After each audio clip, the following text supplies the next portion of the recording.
tardes, mis amados hermanos. Una vez más estamos aquí conectados, dándoles la bienvenida a esta transmisión y orando para que la unción del Espíritu Santo venga sobre cada uno de nosotros en esta tarde. Te invito a que juntos adoremos al Señor y le demos gracias a ese Dios bueno, porque todo lo que tenemos se lo debemos a Él. Señor, invitamos en esta tarde tu presencia, que la presencia de tu Espíritu fluya en medio de nosotros, Señor, que podamos adorarte con todo nuestro corazón.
Gracias al Señor por lo que Él está hablando, por lo que Él está diciendo y por lo que Él está haciendo en este tiempo, en el nombre de Jesucristo. Amén. Hoy traje un tema que el Señor ministraba a mi vida esta madrugada mientras oraba, que habla de la armadura de Dios. Quiero que estemos buscando en 2 Corintios capítulo 10 y verso 4. Y dice así: porque las armas de nuestra milicia no son carnales, sino poderosas en Dios para destrucción de fortalezas. O sea, nuestras armas, mis hermanos, las armas del cristiano no son naturales. No es un bate, no es una escoba, no es un arma de fuego. Las armas del cristiano son armas espirituales para combatir a un enemigo que solo se le puede ganar en el mundo espiritual. No hay armas naturales que puedan derrotarlo. A él se le derrota es con armas espirituales. Amén. Y el apóstol Pablo hace una analogía, una comparación entre la armadura del soldado romano y la armadura espiritual que todo creyente en Jesús debe tener. Quiero que todos estemos buscando, si tienes tu Biblia en casa, busca la epístola o la carta a los Efesios capítulo 6, verso 12 en adelante. Vamos a estar leyendo algunos capítulos, unos versículos hasta el 18. Efesios 6, 12 al 18.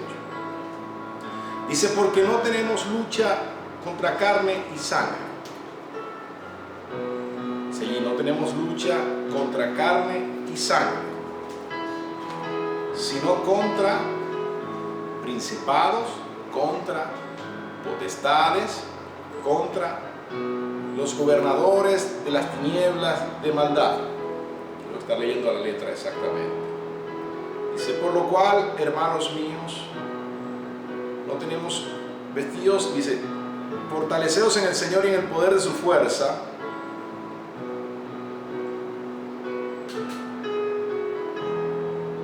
Vestidos de toda la armadura de Dios para que podáis estar firmes contra las acechanzas del diablo, porque no tenemos lucha contra sangre y carne, sino contra principados, contra potestades, contra los gobernadores de tinieblas de este siglo, contra huestes espirituales de maldad en las regiones celestes. Por tanto, tomad toda la armadura de Dios para que podáis resistir en el día malo, y habiendo acabado todo, estar firme. Estad pues firmes, ceñidos vuestros lomos con la verdad, vestidos con la coraza de justicia y calzados los pies con el apresto del evangelio de la paz. Sobre todo, tomad el escudo de la fe, con el que podéis apagar todos los dardos de fuego del maligno.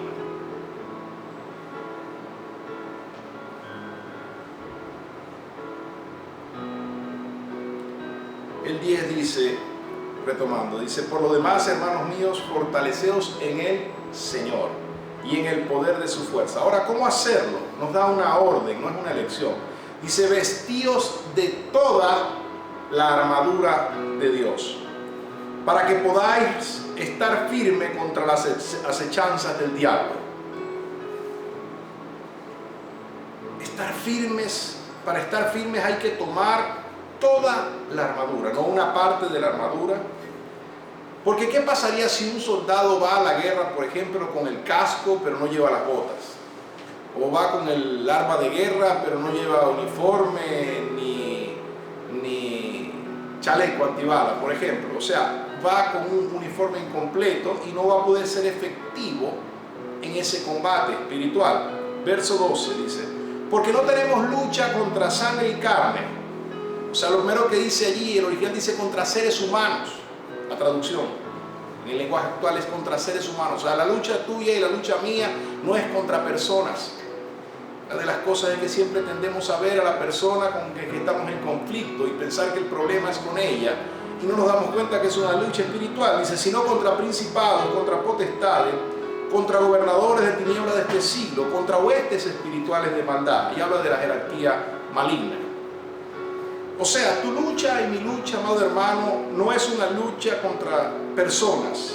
No es contra el vecino, no es contra el esposo, no es contra el hijo rebelde, o con el jefe, o con ese compañero de trabajo difícil. Tu lucha y la mía no es con ese cliente, con ese proveedor o con un gobierno. Tu lucha y la mía es una lucha espiritual. Tu lucha no es contra una enfermedad, sino contra espíritus que operan detrás de esas enfermedades, contra los espíritus que operan detrás de esas personas que nos están haciendo oposición. Un día el Señor, Dios me ministró al espíritu, me enseñó algo. Yo tuve un problema fuerte con una persona y yo no entendía por qué la persona estaba así. si le habíamos buscado la manera de resolver todos los problemas, todo lo que pedía se le daba. Y yo estaba como frustrado tratando de calmar a la persona, tratando de explicarle las razones, y no entraba en razón. Y el Señor me ministró y me dijo, detrás de cada problema que tengas con una persona, hay un mundo espiritual operando. O sea, aunque tú veas la persona allí, detrás hay un espíritu maligno haciéndote oposición. Tienes que aprender eso, me decía el Señor.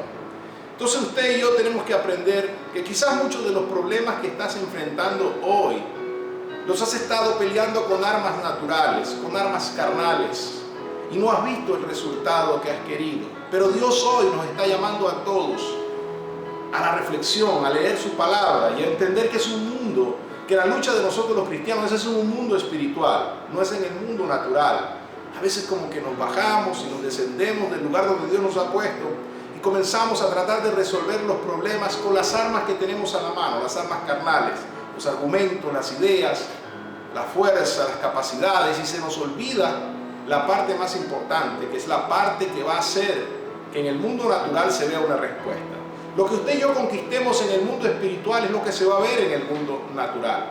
Muchas de las victorias que hemos estado clamando, profetizando, que Dios ha hablado que vendrían por año, no han venido porque usted y yo no hemos tomado las armas espirituales.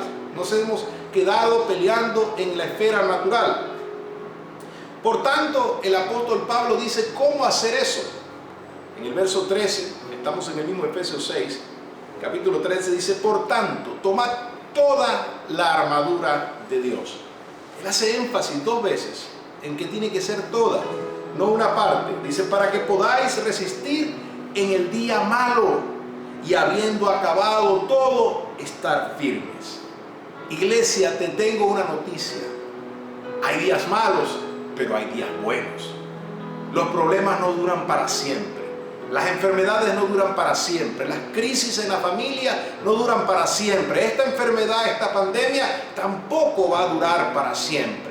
Hay un día malo, pero para resistir en ese día malo hay que estar firme. Y para estar firme tengo que tener toda la armadura de Dios. Dice, estad pues firmes, ceñidos vuestros lomos, vuestra cintura con la verdad. Ahí está hablando, ceñido tu cintura con el cinturón de la verdad. Hace énfasis en el soldado romano. Y yo aquí tengo por acá un dibujo, voy a permitirme mostrarte algunas partes, donde está el cinturón del soldado romano. No sé si puede apreciar allá. Acá está la coraza de justicia, acá está la espada del Espíritu, el yelmo de la salvación, el escudo de la fe, y las botas o los zapatos de la predicación del Evangelio. Quise mostrarte esto porque Pablo hace una analogía, una comparación, y dice, la primera arma del cristiano, y entonces recuerda en ese momento el imperio gobernante, el imperio romano, y sus ejércitos eran los más poderosos y temidos de la tierra, y todo esto era debido a la armadura que poseían aquellos soldados. Aquellos soldados, aquel imperio era invencible, donde quiera que llegaban derrotaban a los ejércitos invasores, porque tenían una estructura en su armadura que los oponentes no tenían, y por eso ellos podían vencer en casi todas las batallas. Y Pablo dice, así como ese imperio, como ese ejército es invencible porque tiene estas armas, asimismo los cristianos también tienen que tener estas armas para ser invencibles. Dice, lo primero, el cinturón de la verdad. Cristo, hermano, es la verdad. Él dijo en Juan 14:6, yo soy el camino, la verdad y la vida. Usted tiene que estar en Cristo, tiene que estar en la verdad. No puede andar con astucia como cristiano, como creyente o como ser humano. No puede andar por ahí con astucia, con mentiras, haciéndole trampa a los demás, sino con la verdad en todo tiempo. Si andamos con la verdad del Señor, si andamos con la verdad de Cristo, andamos con Cristo mismo, y Él promete protegernos. Entonces, una de las armas es caminar en la verdad de Dios, caminar en la verdad de Jesús. Tu vida y la mía tienen que ser una vida transparente, pero transparente, no transparente de trampa, sino transparente con ese. Donde seas el mismo en tu casa, el mismo en el trabajo, el mismo en la iglesia, el mismo en la calle, quizás con tus errores, con tus defectos, pero que lo que la gente vea es lo que tú realmente eres. Ese es un arma espiritual para combatir en este mundo de mentira, en este mundo de maldad, en este mundo de falsedad. Usted y yo somos hombres y mujeres de verdad. Cristo es la verdad, esa es la primera arma. Dile al que está a tu lado allí, si estás con tu familia, con tus amigos, con tus hermanos, deja de estarle cayendo a coba a la gente. Dile, deja de caerle a coba a tu esposa, a tu esposo, a tus hijos, al jefe, al vecino. Hay gente de apellido Coba, decía mi apóstol. Ese apellido tenemos que quitarnos, el apellido Coba, y ponernos el apellido Verdad. Si caminamos en verdad, Él promete librarnos. Número 2, vestido con la coraza de justicia, la armadura. Isaías 57, 17 dice, de justicia se vistió como coraza. La justicia, cuando operamos en justicia, cuando usted y yo vivimos en justicia, aún en un mundo lleno de injusticias. Sabemos que este mundo que nos toca vivir es un mundo lleno de injusticias. A veces las vemos y como que nos enojamos, como que quisiéramos hacer algo, y a veces nos sentimos impotentes en poder tratar de traer una justicia a un país, a una nación, a un lugar.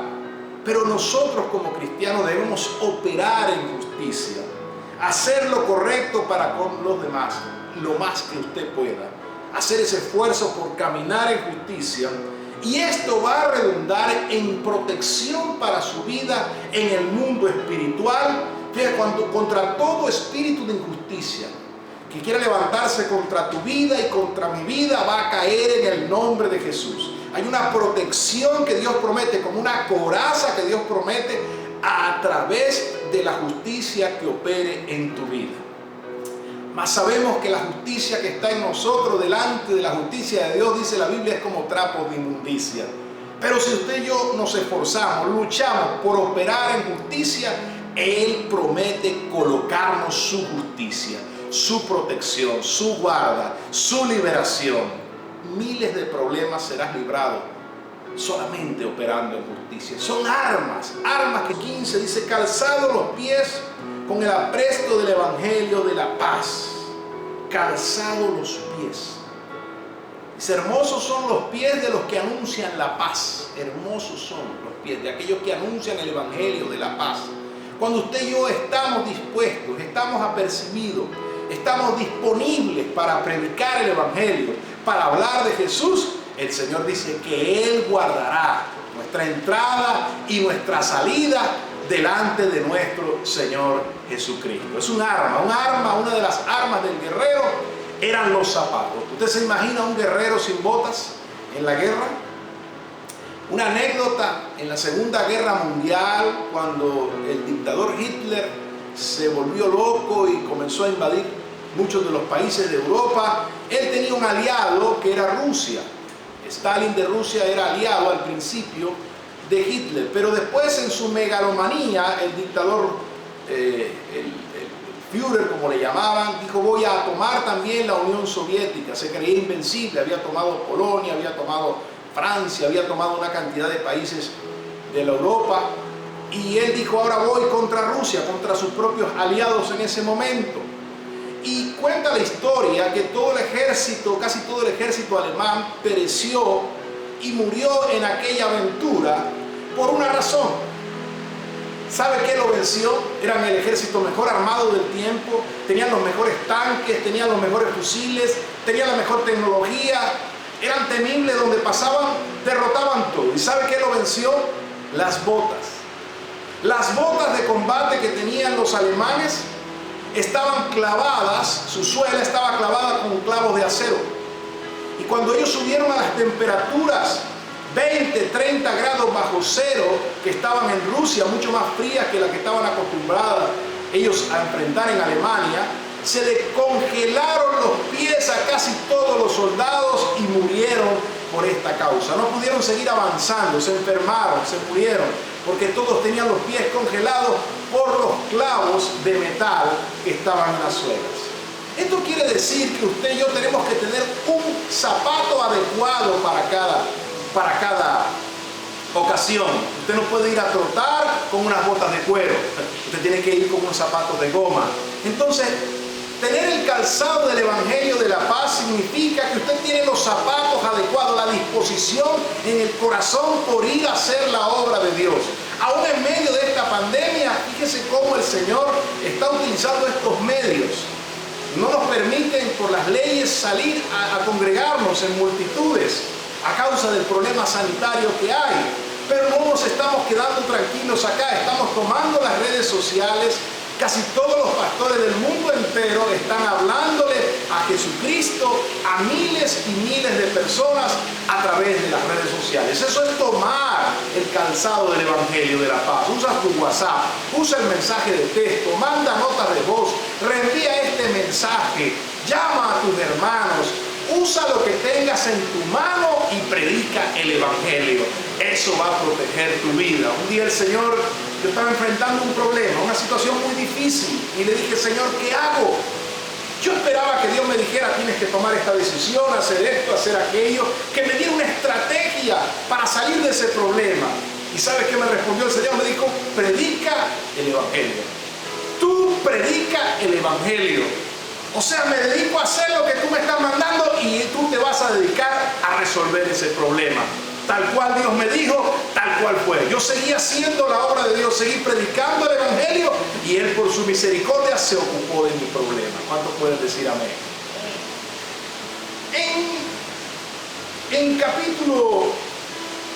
Lucas capítulo 2, verso 49, también registra la historia del niño Jesús.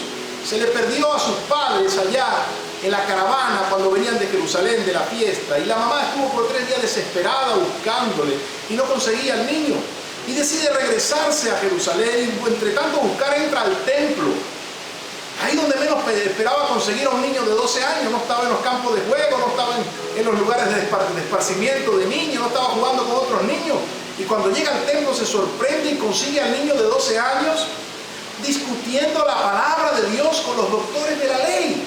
Estaba allí citando Isaías, citando Jeremías, citando el Éxodo, y dice que se maravillaban aquellos hombres al escuchar la sabiduría de este niño. Y cuando María, su madre, lo encuentra, le dice, hijo, ¿por qué nos has hecho esto? ¿Cómo es que te nos pierdes así? Nos has tenido varios días en angustia.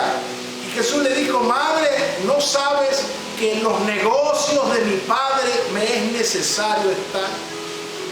Él estaba diciendo, mamá, no te preocupes. Mientras yo esté haciendo, mientras yo esté cuidando los negocios de mi Padre, nada me va a pasar.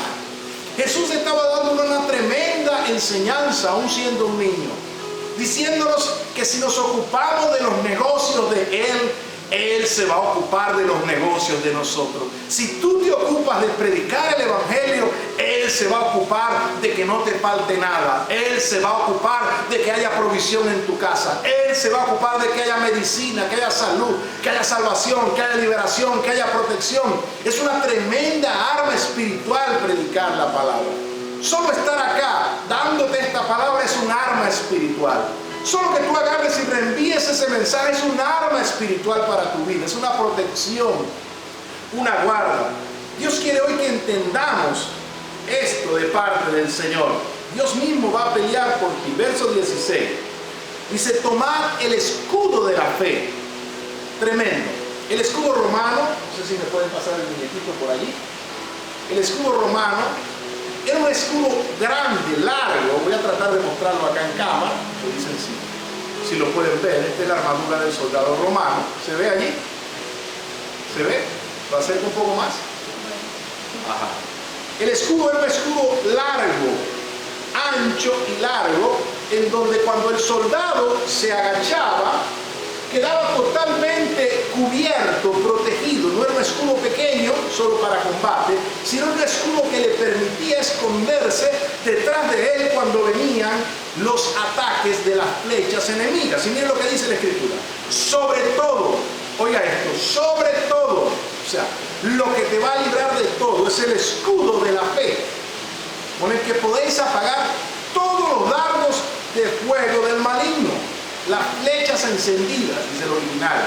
En la antigüedad, los guerreros le colocaban en la punta de la flecha un material inflamable, para que cuando la flecha cayera en el sitio, la encendían y la lanzaban, cuando cayera en el sitio hiciera el mayor daño posible, porque provocaba un incendio en los techos de las casas, en los lugares, y al que le caía pues le incendiaba la ropa, lo quemaba, era terrible. Entonces el Señor compara que el soldado romano tenía ese escudo que era como una especie de blindaje, que cuando los enemigos lanzaban las flechas encendidas, el soldado se agachaba y se metía detrás de su escudo, y ese escudo estaba diseñado de una forma, de un material de una forma, que cuando pegaban las flechas encendidas, ahí se apagaban, ahí no podían hacerle daño a el guerrero. Asimismo dice, sobre todo, tomad el escudo de la fe.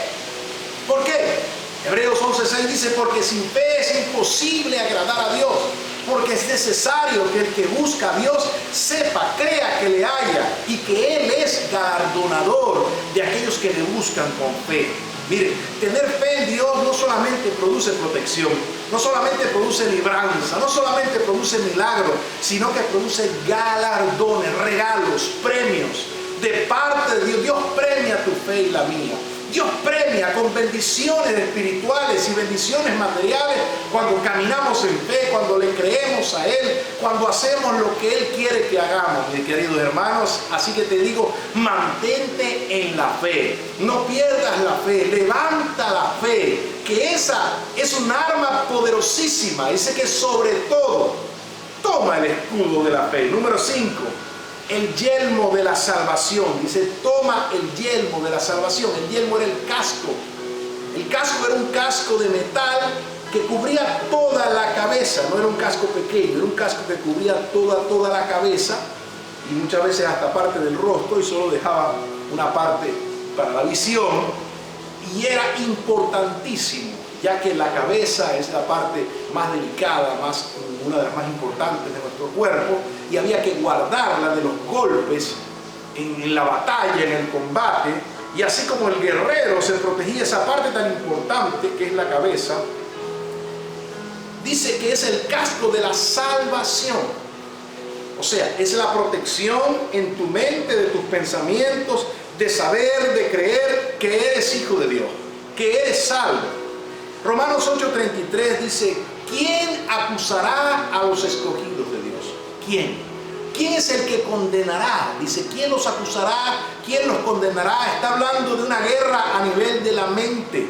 Pero cuando tú y yo tenemos un casco, un yelmo de salvación, de saber que fuimos perdonados, que somos lavados por la sangre de Cristo, que somos hijos de Dios, que somos enviados a predicar su palabra, puede que nos equivoquemos, puede que fallemos, pero esa condenación no va a detenernos. La sangre de Cristo nos limpia. El yelmo de la salvación colocado allí dice, ¿quién es el que condenará? ¿Sabe qué? Cristo es el que murió, más aún el que resucitó. Está diciendo una cosa: Él murió y resucitó, o sea, Él selló mi salvación. Entonces, si Él selló tu salvación y Él selló mi salvación, ¿quién nos va a condenar? ¿Quién nos va a acusar? Él está además intercediendo por nosotros a la diestra del Padre. Esto es tener el casco de la salvación, saber quiénes somos en Dios. ¿Quiénes somos en Dios? Tú eres un hijo de Dios, una hija de Dios. Si has aceptado a Jesucristo como tu Señor y Salvador, si le has pedido perdón por tus errores, por tus pecados, quiero que sepas que ese casco también está sobre tu vida. Hermosas promesas de perdón y salvación. Y la número 6, la última arma. Dice, y la espada del Espíritu, que es la palabra de Dios. El mismo escritor Pablo dice que es la espada del Espíritu. Esa es la palabra de Dios. Note que las primeras 5 armas de la armadura romana, o de la armadura, en este caso de la armadura cristiana, eran de defensa, defensivas. El casco, la coraza, el cinturón, el escudo, los zapatos o las botas, todos eran armas para proteger el cuerpo del guerrero. Pero la espada, dice, la espada del Espíritu, que es la palabra de Dios, es la única arma ofensiva que sirve para atacar, para hacerle daño al enemigo, para conquistar las victorias, para conquistar en toda batalla la victoria. Miren lo que dice Isaías 49:2 respecto a esto. Y puso mi boca como espada aguda. La boca de un cristiano es como una espada aguda, poderosa, para romper, para destruir. Se me cubrió con su sombra en su mano y me puso como saeta de bronce, saeta bruñida, y me guardó en su aljaba. Hebreos 4:12 dice, porque la palabra de Dios es viva y es eficaz. O sea, está viva, es real y es efectiva, funciona. Cuando usted y yo, una palabra de Dios en la boca de un creyente, de un cristiano, es como una espada aguda, una espada de dos filos. Dice, es más cortante que toda espada de dos filos. La espada del guerrero romano era temida porque era una espada de doble filo. Filo por acá y filo por allá. La mayoría de las espadas tenían un solo lado por donde cortaban. Mientras que el guerrero romano podía cortar a la derecha y cortar a la izquierda. Por donde quiera que pasara, cortaba. Esa era un arma diferente en aquella época. Solo el ejército romano poseía una espada de esta naturaleza. Y Pablo dice, pero la palabra de Dios es más cortante que esa arma poderosa. Más cortante que toda espada de dos filos. Que corta, que divide, que separa, que tiene la capacidad de separar lo más fuerte, lo más duro en el cuerpo humano, que son los huesos. Dice, penetra hasta separar, dice, el alma y el espíritu, las coyunturas y los tuétanos. Los tuétanos es el centro de los huesos. Discierne, divide los pensamientos y las intenciones del corazón. Solo la palabra de Dios tiene la capacidad de llegar allá, de ir más allá de la mentira, de ir más allá de la trampa, de ir más allá del engaño, de ir más allá de lo que se ve superficialmente. Cuando la palabra del Señor llega, entonces desnuda todas las cosas delante de Él, todas las cosas quedan desnudas y Él tiene la última palabra. ¿Usted sabe quién tiene la última palabra con respecto a esta pandemia, con respecto a esta situación en el país? Dios tiene la última palabra. Usted y yo nos encarga es predicar el Evangelio, hablar de Jesucristo, hablar de su palabra. Y número 7, no menos importante que las 6 armas espirituales, ya estamos terminando, la oración. Verso 18 dice, orando en todo tiempo. ¿Sabe esto? En todo tiempo significa en los tiempos buenos y en los tiempos malos. A veces tenemos la tendencia a orar solamente en los tiempos malos y en los tiempos buenos como que nos relajamos. Pero aquí dice orando en todo tiempo, en tiempos buenos, en tiempos regulares, en tiempos de aflicciones, en tiempos de enfermedad, en tiempos de salud, en tiempos de problemas, en tiempos de paz, en tiempos de guerra, en tiempos de lo que venga. Hay que estar orando en todo tiempo, con toda oración y súplica en el Espíritu, y velando en ella con toda perseverancia y súplica por todos los cristianos. Dice. La palabra orar en significa por medio de, orar por medio del Espíritu, orar con la ayuda del Espíritu, orar con la dirección del Espíritu, en esfera del Espíritu, en conexión con el Espíritu. Eso significa orando en todo tiempo en el Espíritu. La oración en el Espíritu es estar de acuerdo a la dirección del Espíritu. Tienes que preguntarle, Señor, ¿de qué tú quieres que yo ore? ¿Por quién tú quieres que yo hable? Esta palabra yo la estoy trayendo hoy porque en la madrugada Dios me reveló un sueño y me dijo que te hablara de esto. Yo no sé cuántas personas están hoy en su casa escuchando o cuántas la van a escuchar luego de reproducida, luego de grabada, pero sé que Dios te está hablando, sé que Dios te está diciendo cómo resolver ese problema que quizás no has podido resolver. Dios hoy a través de esta palabra te está diciendo, usa las armas espirituales que te he entregado. Usa el casco de la salvación. Recuerda que eres salvo. Usa la coraza de justicia. Tú mantente haciendo lo que es justo, lo que es correcto. Usa el escudo de la fe. Escóndete allí detrás de ese escudo. Él te va a proteger. El cinturón de la verdad. Camina en verdad. Habla la verdad. Los zapatos del Espíritu, de la predicación de la palabra.